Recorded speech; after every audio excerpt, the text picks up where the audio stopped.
Ceux qui sont dans le monde de l'entreprise, vous devez en avoir bouffé mais des tonnes depuis je ne sais pas combien de temps, la proactivité.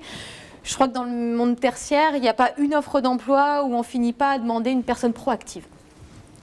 Alors, ce qui est bien dans l'absolu, là où c'est un peu plus emmerdant, c'est que on n'a pas du tout compris ce que c'était la proactivité.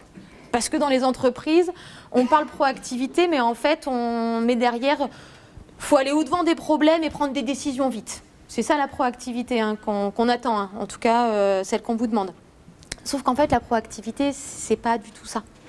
La proactivité, c'est la capacité à observer dans quelle mesure nous sommes responsables de nos propres problèmes, sans aller chercher de coupables ou de circonstances extérieures.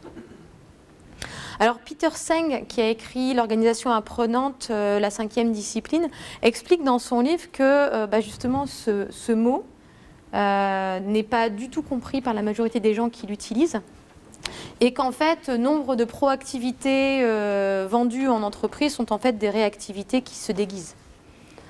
Alors qu'est-ce que ça vient faire dans l'échec ? Pourquoi vos échecs ? Pourquoi le fait d'échouer, de traverser une épreuve, de se relever va nous permettre d'être plus proactifs? Pour 3 choses.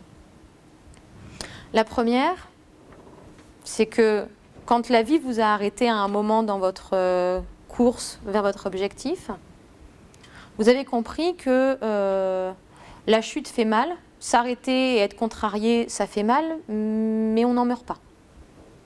Donc s'arrêter, on peut, c'est sans danger. La deuxième chose, c'est que si vous avez pris le temps d'analyser vos échecs, d'analyser vos épreuves, vous vous êtes posé des questions qui jusqu'alors vous paraissaient être des questions de second plan. Pas si importantes que ça.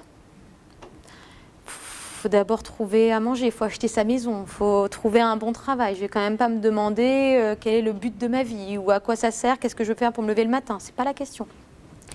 Quand vous êtes à l'arrêt, au stop et que vous faites ce travail sur vous-même, vous vous posez ces questions. Et ça vous amène à la 3e chose de la proactivité.